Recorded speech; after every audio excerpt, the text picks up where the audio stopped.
My name is Kate Wheeler. I'm 50 years old. I identify as a bi, cis, white, middle-aged woman and the parent of a trans person. My name is Christian and I'm 24 years old.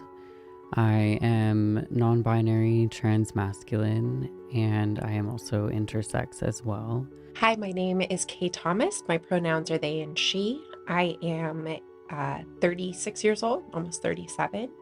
And some of the salient identities I hold, I identify as multiracial, I identify as non-binary, I identify as indigenous. I identify also as a human who has disabilities, both physical and mental health disabilities.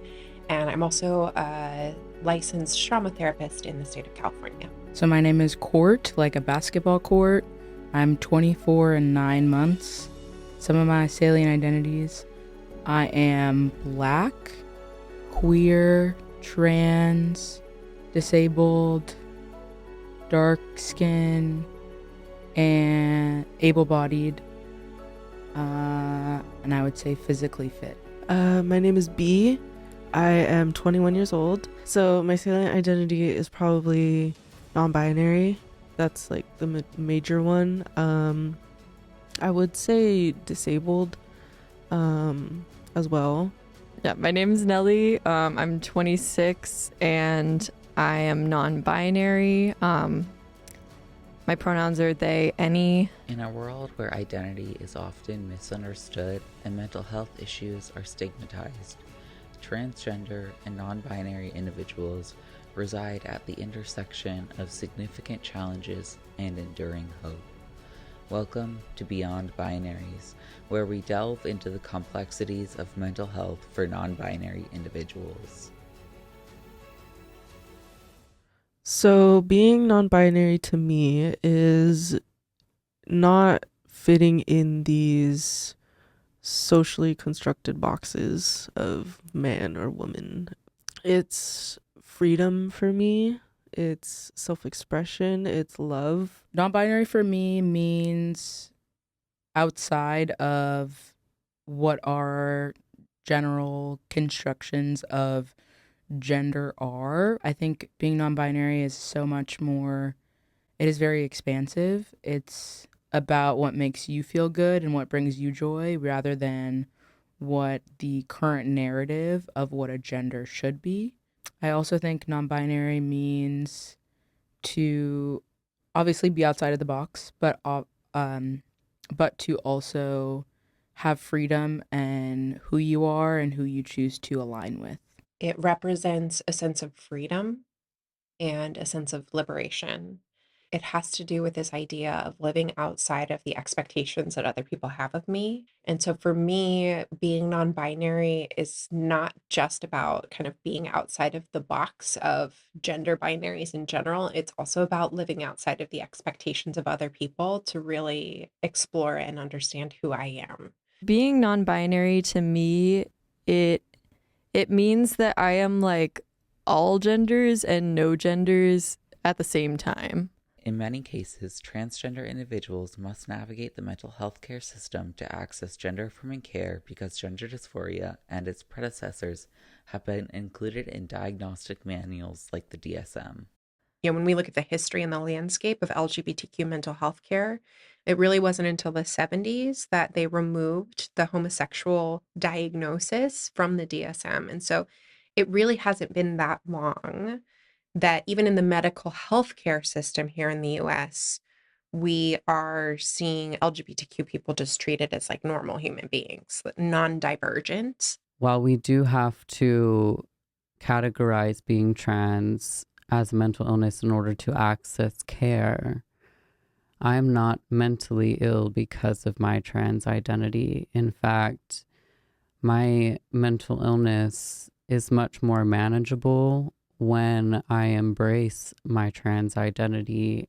But the reality is also in the US, because our medical systems and insurance and all of the systems that we move through to change our name, to change our gender, to receive gender affirming care of some kind, because they're all rooted in insurance companies, we have things like you have to have a diagnosis of gender dysphoria. You have to meet all of these qualifications from a qualified mental health professional who doesn't know you at all. What ends up happening is a power dynamic of the mental health provider saying, trans person, prove to me that you're trans enough. Prove to me that your internal experience looks exactly like what I'm seeing in the DSM-5 so that I can write you a letter.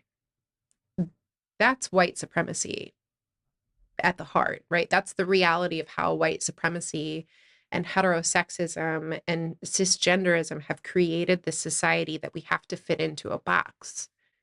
The other piece with that is the reality that some clinicians still have a hard time understanding the difference between someone who is a trans binary person and someone who is a trans non-binary person. So if you're non-binary and you're trying to explain to this clinician about your gender dysphoria, and it doesn't fit this pretty little box of what they think gender euphoria or gender affirming care should look like on the other side, right? Let's say you want to have top surgery, but you don't want testosterone. Well, that might not look like the medical or surgical transition that this therapist has been trained on. And so, again, the lens that they're looking at things through is often extremely restrictive. We journey into the lives of those who navigate the highs of gender euphoria and the lows of gender dysphoria. These are not just stories of struggle, but of triumph, of finding strength in vulnerability, and of embracing authenticity in a world that often demands conformity. To experience gender euphoria is to know a profound sense of peace, a peace that comes from living in alignment with my true self, a beautiful, ever-evolving patchwork of authenticity.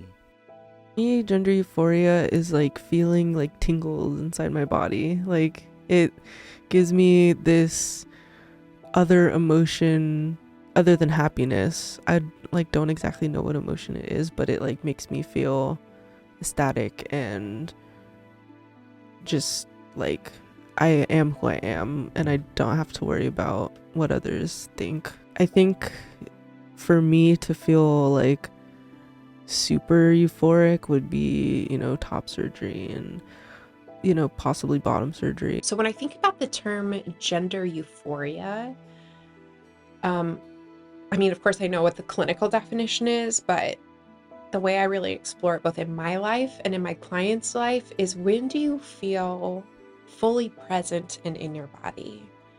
When do you feel fully connected with the gender identity that you hold? And it's a very physical experience. I think we have a tendency to over intellectualize things. And euphoria is something that, like, you have to be fully present and in your body to really fully experience that and live through that. And that's just not something we're used to doing in our society. We're used to living in our heads. We're used to medicating. We're used to distracting ourselves and not being in our body. And the experience of being euphoric in your gender is one of the most present ways that you can be. To me, gender euphoria is a feeling that is achieved when I feel most connected with myself. Gender euphoria is a feeling of being able to authentically be all of the parts of myself without ever having to compensate for that. Seeing my chest for the first time after I had top surgery, I think just knowing, number one, how good and at home that felt, and also recognizing the amount of really just hard work that I had to put into achieving that. Recognizing too that our society kind of perceives gender transition with this kind of end goal, and that would be passing. And for me, there is no future in which that it will be a goal of mine. So my most memorable experience of gender euphoria was when I was in rehab.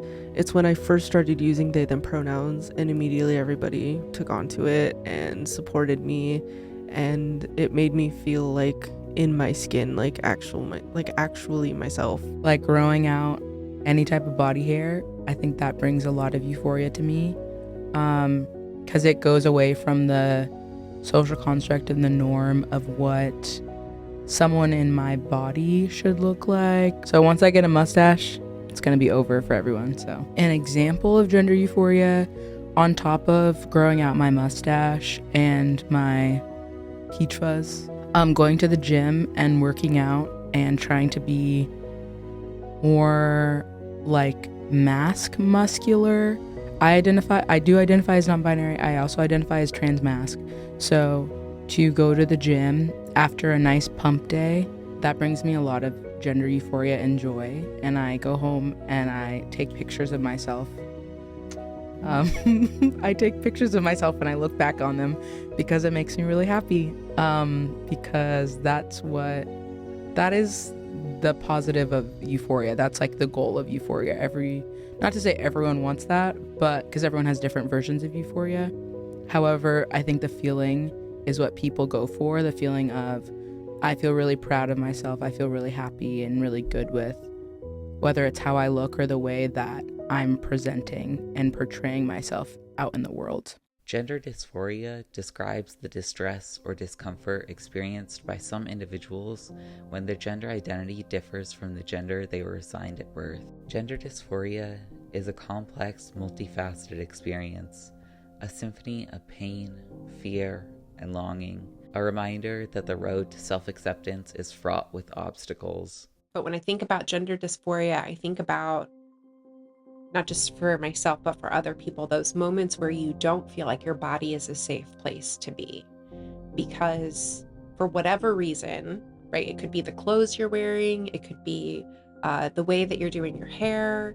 I think about myself in a time that I experienced gender dysphoria was actually in my best friend's wedding. It was the very last time I ever wore a dress. And while I loved how my hair and my makeup looked, and I look back at photos of myself and I'm like, damn, I'm hot. At the same time, I don't see myself. I see someone else who is kind of performing impulsive femininity. And so when I think about the concept of gender dysphoria in particular, I think about this piece of like, when are the times where I felt like I'm not really being seen as myself, even if that's me not being able to see myself. I'm maybe disassociating or checking out. I'm maybe reaching for substances because I feel overwhelmed with what's happening internally. Okay, you're seeing one part, but not the whole part of me. I think gender dysphoria is like cognitive dissonance in between your brain and your gender. I think one strong memory I have is this was when I was like maybe 8 or 9, and he had put me in the military summer camp. So we'd go there and hang out with all the people and play. And one time I was playing on the playground, and a couple kids noticed that I had like hairy legs, and they fully bullied me and told me that I had to shave my legs or I'd get beat up the next day. And I was so confused on like why it mattered. This was me when I was like in 4th grade. So I'm still in 4th grade, in my opinion. And at that time, I was still understanding conceptions of gender and what it was like as an AFAB person, assigned female at birth, for those that don't know. And the strict gender rules of quote unquote AFAB people to shave their legs. So I remember I went home and I used my dad's razor for the first time, and I didn't know how to shave. Clearly, I'm in 4th grade. And I made it like this huge gash on my leg. And I just remember being so confused and being like, why do I have to shave my legs? Like, why am I going to get beat up for having hairy legs when that's not a problem for other people?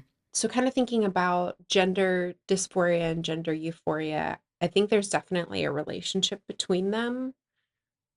I think part of the struggle with the relationship between them is we still very much want to put them on this binary or this spectrum, that if you're experiencing one, you can't experience the other because they're opposite of each other. When I think about the relationship of them, I don't think they're mutually exclusive. And I honestly think a lot of cis people experience gender dysphoria and they just don't know that that's what they're experiencing. They don't label it that way. They coexist in different capacities and in different ways in every person's life. And I think oftentimes as trans people, we are so focused on like chasing the gender euphoria that we forget that like the dysphoria is something that will potentially be there with us for the rest of our life, even after we transition, right? Because we live in a cis normative society. We live in a society that still tells us that our identity is invalid, that our rights aren't valid, that our lives aren't valid. So they're both absolutely related to mental health. I think, whether you're experiencing one or the other, they impact your ability to be present in the moment, to be focused on what you need to accomplish.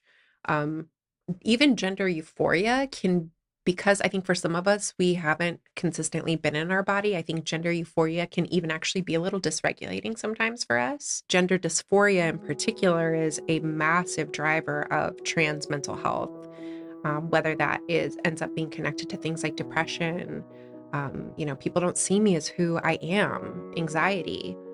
Are people going to accept me for who I am? Post-traumatic stress that is related to gender trauma or other traumas that are, maybe a little bit more peripherally related. They're being misgendered, they're being dead named. And the reality is that that can end in things like individuals deciding this is too much to hold and I can't do this anymore, and dying by suicide. And so I think it's a bigger conversation beyond just functioning. And, can you get through your day to day with gender euphoria or dysphoria? And it's more about safety and the reality that this can cause someone to feel that there is no other way to handle this pain than to end their life. Or that other people are even killed as a result of their transness, of expressing their own euphoria. My mental health is intrinsically related to and kind of dependent on my ability to manage dysphoria in healthy ways and to really make the time and space and fight for my opportunity to experience gender euphoria. It is a struggle every day to go by the pronouns she, her. It's very rare that I go a day without getting misgendered, and that takes a toll on you. Constantly getting misgendered takes a long toll. It takes a hard toll. And like I mentioned before, people do die by suicide because of dead naming and misgendering. As we know, I mean, it's in the news very recently. I definitely think gender euphoria and dysphoria are related to mental health. Just because I think anything that impacts your emotional world and like everything in it is going to affect your mental health, whether you want to like acknowledge it or not. I've been there, to that place where you can never outrun the fear and worry, where the memories are suffocating, where the darkness, it becomes you. I've lived here for many years now, and at some point I reached some sort of rock bottom or breaking point or whatever pithy euphemism you want to give it. And I reached out for help like everyone says to do. It was a feeling of being cornered into death for escape. What I discovered was a system and individual practitioners so entrenched in the binary that they could not step out of it even for a moment. So I embarked on a journey to ask the people in my life why. Why did being non-binary affect the care I was getting? And where can I personally and we as a community draw hope from? I am neurodivergent. I have ADHD, so that's been a fun roller coaster. I didn't really start to prioritize my mental health until after I graduated college, and I kind of regret that, but I also I have to give myself grace and be like, I grew up in a family that wasn't very proactive about mental health. Like, they really believed you only go to therapy if something's wrong with you or if you really experience something traumatic. So it took me a long time to even be comfortable in the world of, I want to see a therapist, I want to see a psychiatrist, I want to figure out what my problems are. And I think that's really helped me become comfortable with who I am. So my child, who is non-binary, I think has struggled with mental health for most of their life, and I'm not sure I'm sure that I didn't recognize it for a really long time. And I think what I see in them, I see in my other children and myself too, that there have been times where everything seems okay. We seem fine.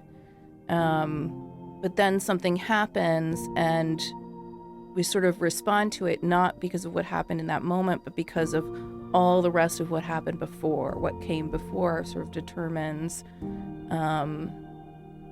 how we respond to things in the present moment. For my child in particular, they also have some ongoing chronic health issues. So they live at that intersection of being a non-binary person and being a disabled person, and both of those things, I think, have resulted in some real mental health challenges. That, along with sort of other trauma in their life, and I think even trauma that from my life that I carried forward, and sort of that intergenerational trauma that they live with. And so I think at times their mental health has, like when they were much younger, seemed really sort of steady, even pretty healthy. I don't think it was ever I don't think they ever had the resilience that maybe it seemed like they did.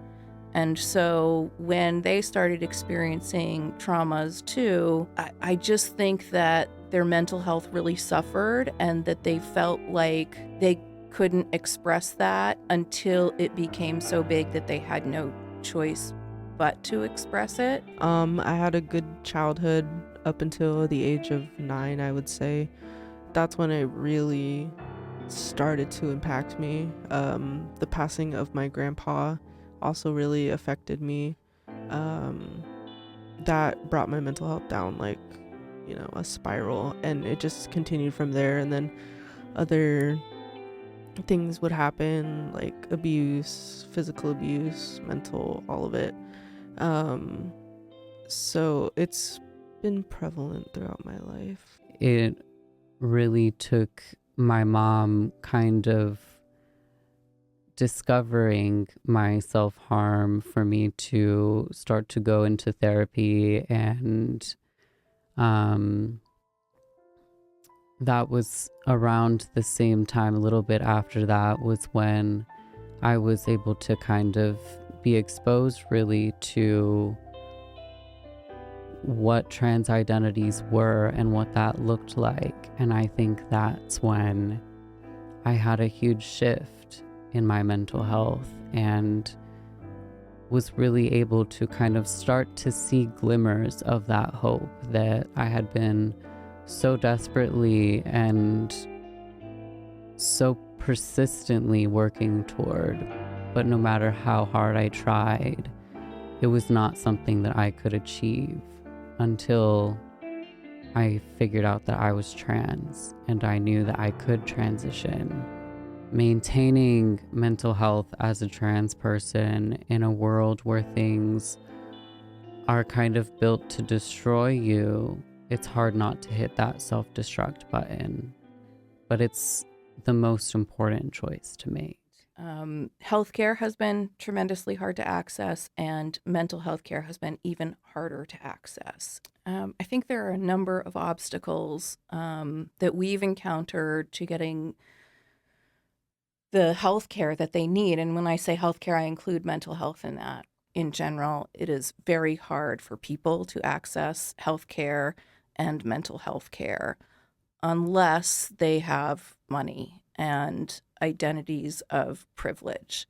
I think that the number one obstacle that we have faced time and time and time again when it relates to healthcare and mental health care is money. There's a problem with healthcare, and it has to do with capitalism. I also think there's a huge lack of understanding about trans people and the care that they may need, and a resistance to even learning about it. The therapists that I did have weren't respecting me. I really do wish that there were more trans and non-binary therapists and people working in the mental health world, because I know, at least for me personally, I don't really like to see a male therapist. Like, I just don't think they can relate to me in the same ways.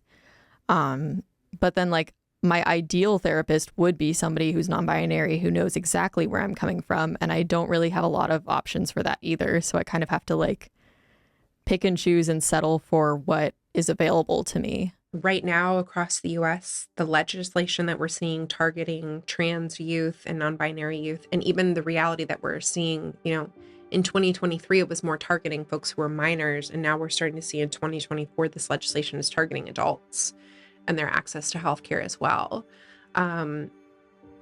is absolutely impacting the mental health of trans and non-binary youth. We have a massive suicide crisis on our hands right now, and understandably so. I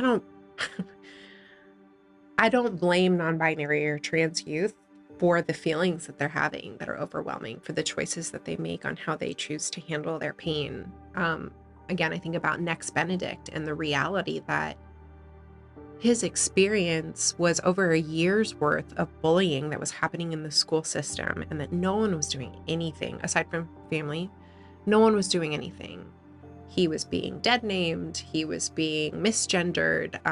He had more recently come out using he, him pronouns. And so that created even another like crazy backlash of, oh, well, you were non-binary and now you're saying you're also using he, him pronouns. Like, what is that about, right? And so I think about that situation in particular, and the reality that Nex had experienced consistent violence that was not taken seriously. They didn't even call medical professionals, even after the nurse examined Nex at the school and said that Nex needed additional medical care and follow-up. No one did anything, because this was a trans, indigenous, non-binary youth. And so I think the unfortunate reality is the message that we have sent to non-binary and trans youth across America within legislation and other pieces is that we don't care about you. And if that's the message that you're receiving loud and clear across the nation, what stake do you have in it? Where is the hope to say things could get better, or even they will get better? So I think they're directly connected.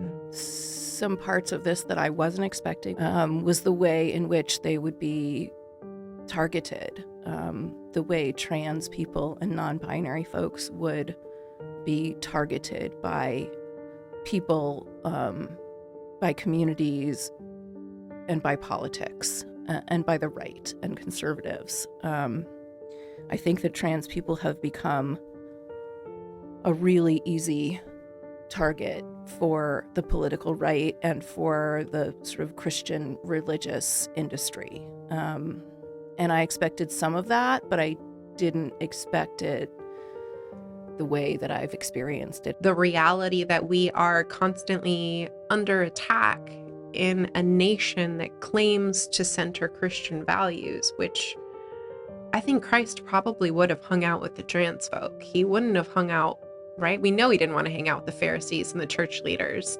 He hung out with the sex workers, with the tax collectors, with the lepers, with the people that no one wanted to spend time with, which, hey, that's often trans and non-binary people that were in those spaces too, because we don't have housing, we don't have healthcare, we don't have gender affirming care.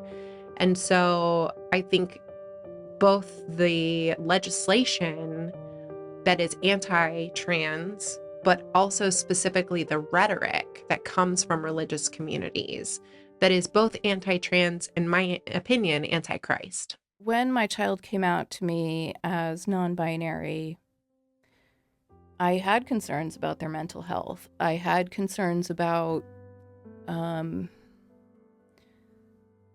the way in which they would be taken up and what would that mean for their mental health, and would they be able to access the care that they needed to deal with that.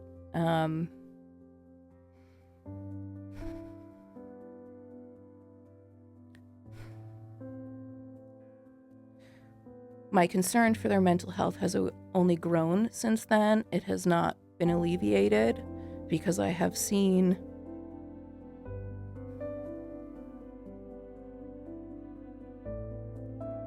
have seen what primarily institutions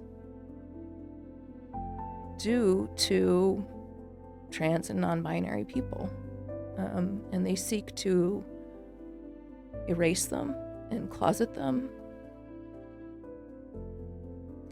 They won't work to minimize harm. And they've become a scapegoat and an easy target. And I think institutions have been scared maybe by it and have allowed their fear of also becoming a target. It has allowed them to put aside values and mission and whatever desire exists within these institutions to support oppressed communities. There have been times where there's this unwillingness to engage in conversation about harm being done to my child that I think is at least connected to their being trans.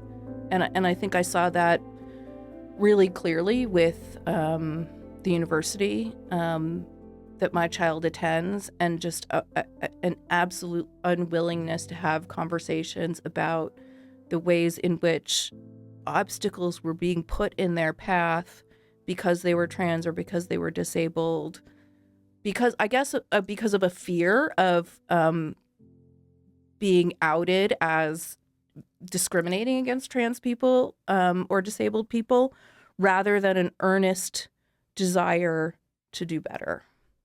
Gender affirming care is any interaction with a professional or institution that affirms your gender. This can include surgery, hormones, or social support. Imagine a space where one's identity is not just acknowledged, but celebrated. A place where authenticity is not just welcomed, but embraced. This is the promise of gender affirming care. So, my experience with gender affirming care, I will say I feel and have felt very blessed to live in how do I say this? A state where there are more protected privileges for trans people, being in California, living in California. So for me, I started testosterone 2 months ago. 2 months and 1 week, for it to be specific. But I remember in November, I was like, hey, this is something I want to do. So I had called UCSD, which has the best gender affirming care in Southern California, in my opinion. I called UCSD and I had said, hey, I would like to create and set up an appointment with someone to talk about the opportunity to start testosterone. So that was late November. They said the next appointment would be January 9th. And I said, okay, that's not too bad. That's only 6 weeks after I had called. So on January 9th, I went in, met the doctor, did the blood test and all those exams. So then 2 weeks after that, I got my testosterone from Rite Aid, and I picked up all my syringes and everything else, the needles and the syringes. Trigger warning for those that don't like those. And then I went in on January 24th, and I went into the UCSD, their Owen Clinic, which is the HIV and trans center, their clinic in Hillcrest. Not me telling all my information. It's okay. Sorry. Okay. So I went in with all of my stuff, all my vials, and I actually was able to do it there with a nurse for the first time, which was really exciting. And the nurse was so sweet, and she gave me a hug afterwards, which I really appreciated. Except for I got dead named when I walked in. Hate that. So red flag. But other than that, I had a great experience. As of now, I'm, I think, 9 weeks in. Also, my testosterone was only $33 for 3 months. So very good, because that was without insurance. I thought I'd have to go on GoodRx, so very positive. I felt very good about that. Yet often, this journey to gender affirming care is fraught with barriers that mirror the battles within. So I think about the barriers that trans and non-binary people might experience in accessing gender affirming care. And I mean, first, I think about the reality that like a lot of trans people, right, when we just look at the raw data, like not even including data around like racial identity or other intersectional identities like disability or immigration status, we know that trans people are less likely to be employed. We know that trans people are less likely to be insured. We know that trans people are less likely to be housed. And because of this reality, because we're already starting multiple steps back on this square potentially, right? That already has an impact on how people are able to access care because they may not have insurance. They may not have the physical means to make it happen. Literally, they may not have transportation to make it happen. And when we think about things like race, right, we have to recognize the reality that part of transphobia is rooted in racism. What we saw when we saw us move to this gender binary was because of the reality of how Western civilization experienced Indigenous people here who didn't fit the gender identities they believed they should have held. It was in the way that we addressed chattel slavery in the US and how we forced African enslaved people to meet specific gender standards. All of that is still at play in the American medical system. So if I'm a Black trans person, let's not even add the non-binary, just I'm a Black trans binary person, I'm already coming up against a lot of discrimination just to get that letter that I need, just to get that surgery approved I need. And then if I add the non-binary component in with it, people really don't know how to help me or how to support me because all of the identities I'm holding are maybe the antithesis to what normal is. Anything medical in the medical industrial complex in general does not care about trans people or gender nonconforming people. Mental health challenges have impacted my ability to access gender affirming care because, believe it or not, it's so difficult to fight to access that care when you're already so depressed and burnt out from fighting to be a person in this world. And it's difficult because once you access it, it's something that you have to fight to maintain.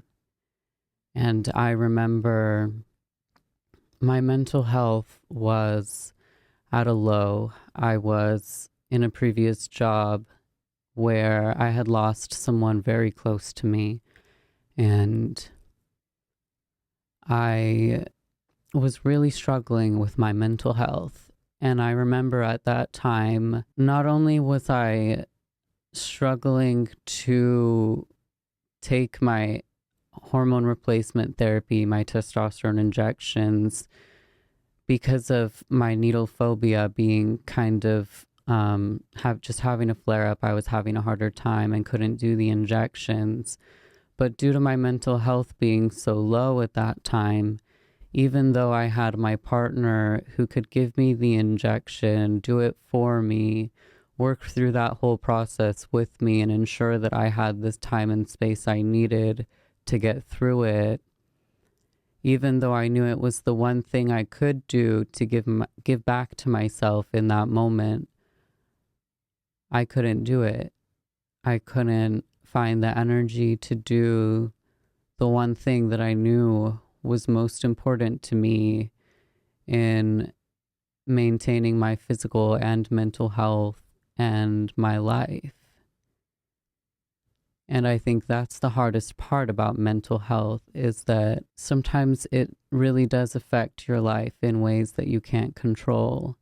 And sometimes that presents a lot of added barriers to accessing gender affirming care. And for me, I come from another place of privilege in that I was able to get a doctor and switch to the testosterone gel. So I have since been able to kind of stabilize my ability to access hormones in relation to kind of my struggles with mental health. Gender affirming care is suicide prevention. The way that a trans non-binary youth is received when they come out to their family is incredibly important to their mental health. I think in many ways that kind of sets a stage for that person's ability to be resilient. Coming out represents a beacon of belonging, yet also a crucible of conflicting voices. I remember the first person I told was my oldest sister because, number one, I knew she wouldn't tell anyone, including my mom, and also that she would love me and support me through that no matter what. I remember telling my siblings was the easiest thing I've ever done. Telling my mom was easy because I knew she would love me and that she would support me through it. I weighed heavily on the decision of whether or not to come out to my biological father, and I chose not to because I didn't feel safe to. I felt safer with him kind of coming across it later on. And when he found out, it did not go well. And throughout all of the years that I kept him in my life after that, it did not go well. And so I made the decision when I was 18 or 19 years old to cut him out of my life. And while that definitely was the hardest thing I've ever done, it's also the greatest and most rewarding decision I've ever made for myself. And it had a stark impact on my mental health. That was probably the biggest factor in me struggling with my sense of self-worth and my mental health, that led to me struggling further with self-harm and suicide in 2019. And I felt like nothing that I could ever do would make me worthy of someone else's love. And I didn't know how I could live with that. And so I almost didn't. I reached out to my mom for support, and knowing that I have her and my stepdad, my parents, that I have had their support my entire time throughout this entire thing, that has been game-changing for me. Because no matter how uncomfortable I sometimes made my stepdad with the self-exploration that I did along the way, he was my ride or die. You know, he never gruffed. He didn't question me openly to me. He accepted me to my face, and he never gave me any reason to doubt that. And he sat with me as I recovered from top surgery, and he taught me how to heal those wounds, I think, in the years after I was struggling with suicide. And I don't know if he ever knew. I don't know if that's something that he had to do intentionally. I think he's just that good. It never crossed my mind to reject my child due to their trans identity. It just was never. There was never any part of me that felt like that. I don't understand when parents reject their children because they're trans or non-binary or gay. I don't get it. And I just feel what a loss for everyone. What a tremendous loss. For those of us who are coming from BIPOC homes, many of our cultures, especially in the US, I think in particular, we have shifted to this extreme sense of heteronormativity because of the violence we experienced at the hands of colonization. Because we were told our gender identities in our indigenous and other cultural backgrounds weren't valid. And so I think, like many communities, people are afraid to identify openly as two-spirit or indigiqueer because of the violence that was literally put upon them by folks like Father Juniper Serra.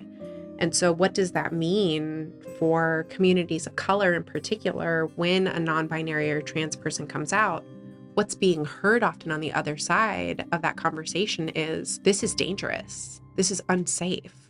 This is potential violence being invited into our homes. And so often what we see is a response that maybe is not affirming out of fear. So the first person I came out to was my middle sister. I had called her and said, like, okay, I'm using they, them pronouns now. This is my identity. And at first she was very, very supportive. However, later on, she told me she went on a date with the they, them. And I was like, that is not okay. That's not appropriate. Not good language. And then she fully cussed me out, being trans is like white people brainwashing you, which is so bad because transness is literally it has nothing to do with the colonial whatever. Transphobia is a colonial idea. So just terrible to even say that trans people are only white, because there are so many people in history, the world, there are so many trans people, just period, that are not white, that are BIPOC and valid in their identities. And also non-westernized ideals, which is also very important. So because of that, I blocked her on everything and refused to talk to her. And it's been 2 years. And she's trying to talk to me now, but I'm kind of the harm and the trauma is not just gonna snap its fingers and go away. So yes, other than that, my eldest sister definitely stepped up once my middle sister did that and was like, we aren't gonna tolerate this and stop being transphobic. And my mom and my eldest sister have definitely done a good job of stepping up. However, because my middle sister did that, it definitely created a crack in the foundation of our family, which is still felt to this day. Kind of realized that the best people for me are chosen family and not bio family. And it is so important to find people that love you for you and not for their own misconceptions of who you are. Still haven't come out to my family, so still being misgendered and wrong pronouns and everything, it really hurts, because I really want to be open with them and honest, but I know that they're not gonna be like that.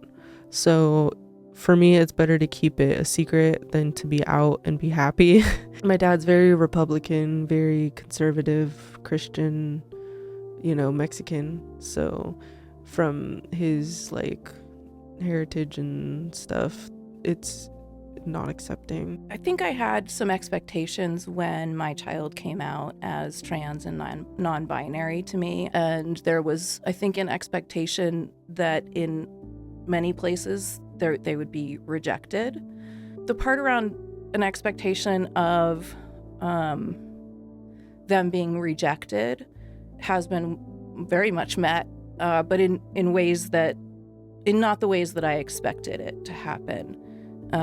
Where I think I feared transphobic hate crimes. That expectation has been met right at their university when they were victim of a transphobic hate crime in their first semester in the residence halls.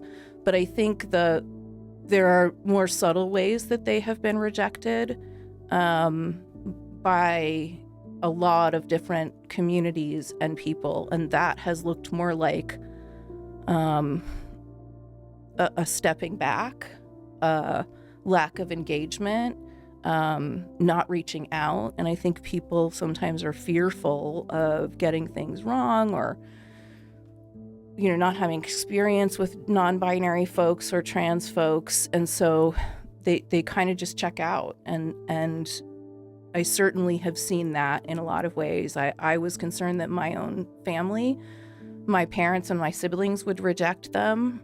And in some ways that hasn't happened, but in some ways it's happened very much, and that most of them have stepped back and stopped engaging. I didn't have one of those big, like, crazy moments of family being like, how dare you, or what are you doing, or like anything like that. I think the biggest struggle with my family has just been like getting them to take me seriously with it, because they'll say like, oh yeah, we support you, like blah blah blah, but then half the time they still dead name me. Like pretty much all the time they consistently use she her pronouns with me, and I've fought with them about it. I have tried correcting them every time it happens, and I've kind of reached a point where I'm just like, they're not gonna do it, you know, like I just kind of have to let it go a little bit if I don't want too much conflict. And that sucks to say, but like it's the truth. So when family members start to die and you wonder in what ways you were really ever able to show up and be present as yourself in their lives because they didn't want you to.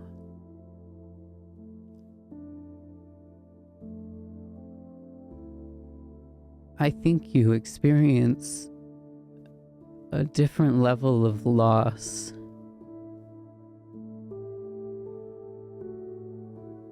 When someone dies or is starting to die, and you know that nothing is going to change anything,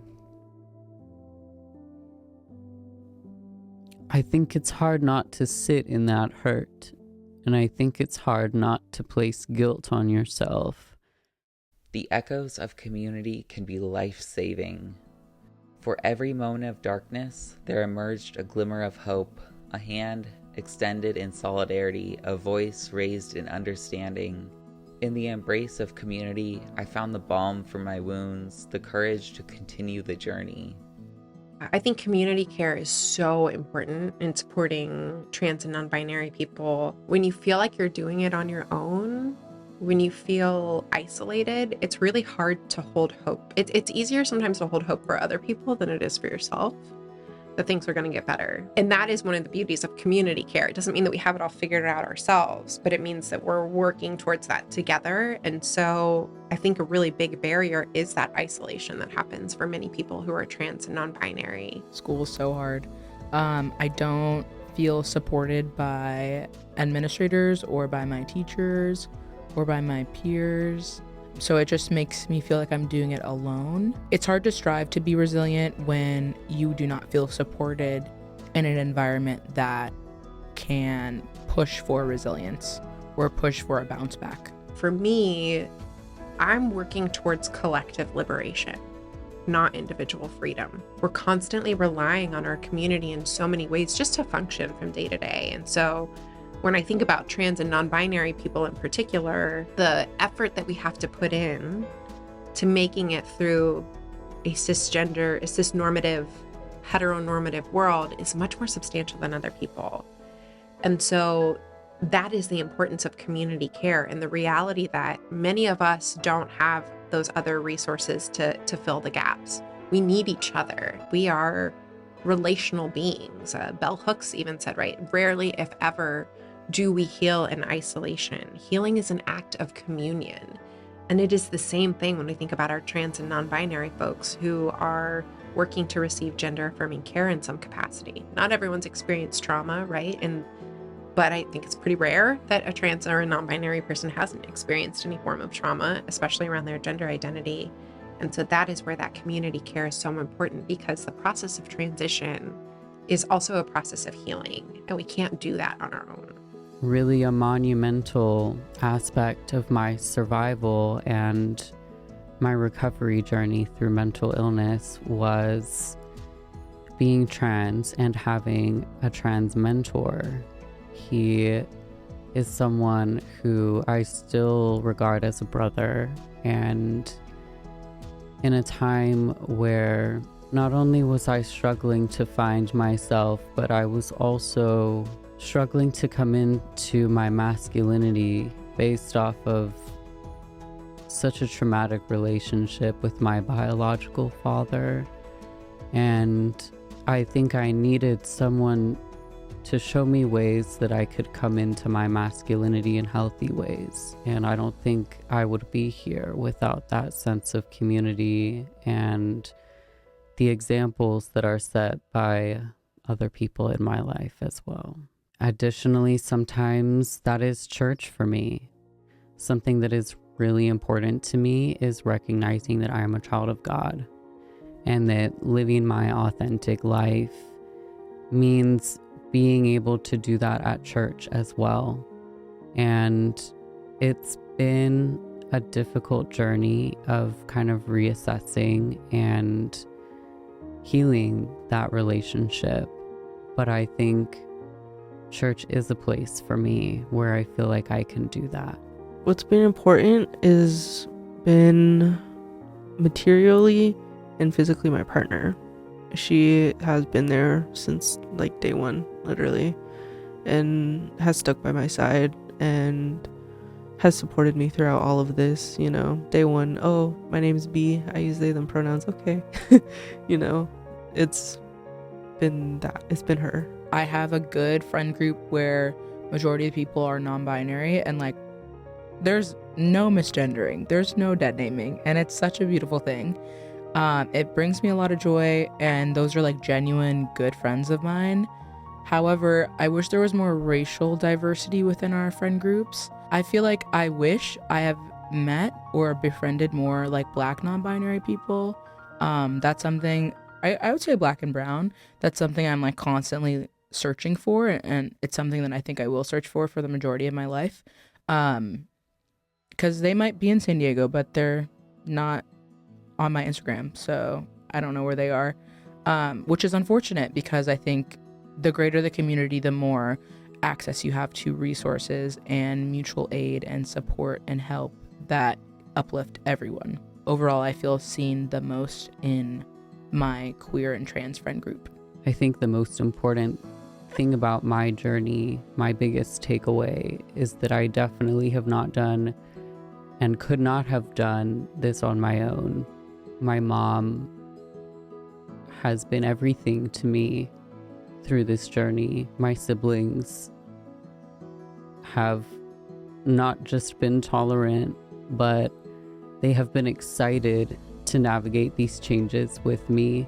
And it's so easy to lose focus from that and only focus on the one relationship that I truly lost. But I think the biggest thing is that my relationship with myself and my loved ones is closer than I ever thought it could be. Community is also suicide prevention, in my opinion.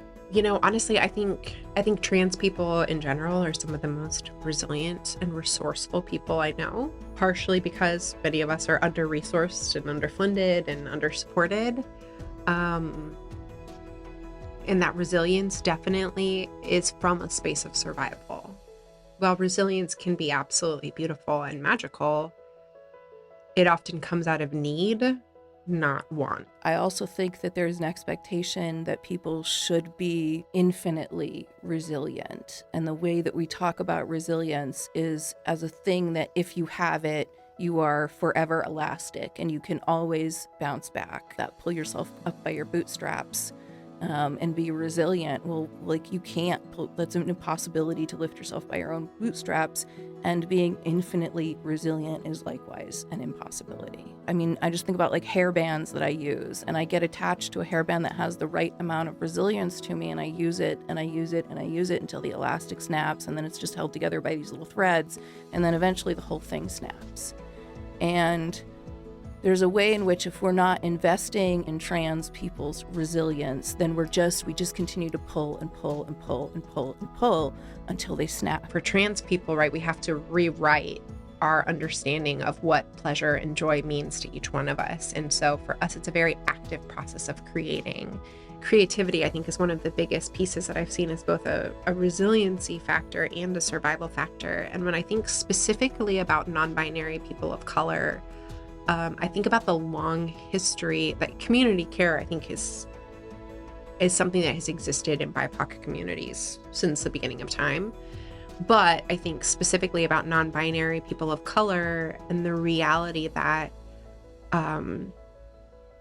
when I think about them, I think about the idea of being clever with resourcefulness, right? It's not just about being like, well, I'm going to get together everything I need to get together, and then I'm just going to figure out how to make it work.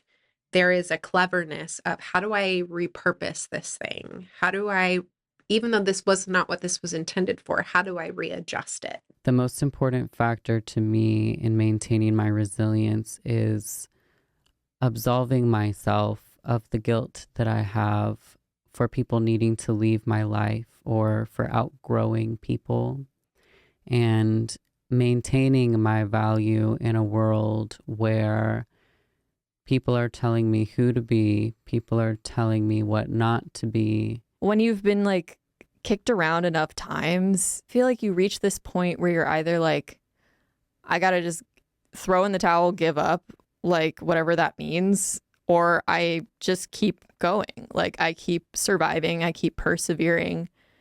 And I feel like there's been many times in my life where I've like actively been like, do I even want to continue this? You know, like every time I've found I like being alive, I don't want to just let other people win because they've made me feel really terrible. You know, trans joy is resistance. Queer resilience and existence is resistance. And the reason for that is because they don't want us to survive. We are seeing a legislative genocide to trans people.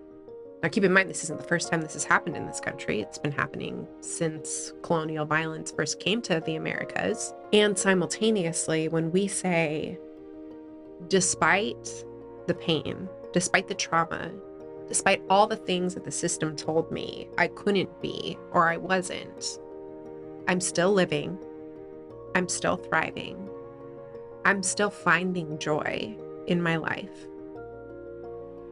That is a consistent reminder to an imperialist capitalist system that they don't control every aspect of our life, because we've always been here.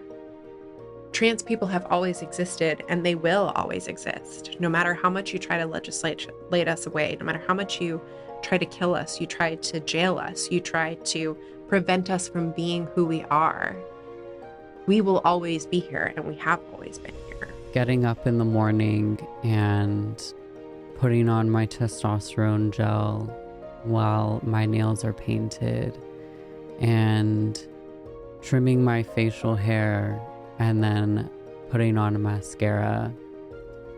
And it's also building this home with my partner, building this home in myself and this body, sharing in those celebrations with the people that I love. I think trans joy for me has been playing a lot of sports and being in community with other trans folks that play sports. So I play softball and kickball. We have a lot of different trans people. So just being in community with other people and being able to play sports. And I think for me, I played sports all my life. However, since coming out and since seeing how much being a trans athlete has shown up in politics, I realize how much it is more of, one, a privilege in California to be trans and to play a sport, and for there to be opportunities for you to play a sport in California while being trans, but also it, like, not everyone has the opportunity to have trans joy in this way. So it is really enlightening for me whenever I get to play, especially kickball, with my friends and also people that I look up to in their own journeys. I think the other thing that I think is important, that I would just like to say from my own experience, is that my being the parent of a non-binary person has just brought so much to my life, and the impact that they have had in being next to me and loving me through my own journey of their coming out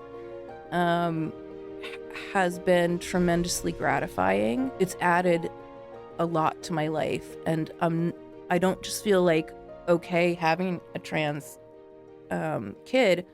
I feel like it's a huge gift. My best advice for the parent of a trans person is to love them.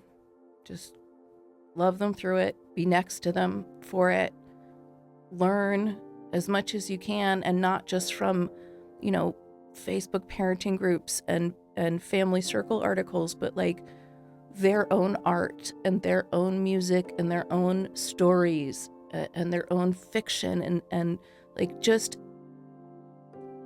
read and learn and see and take risks. Like I just felt like until I was willing to take risks, both in terms of the way I talked to my child about it and sharing with them my own experience, angst, understanding of it, and talking to, my friends and others about that.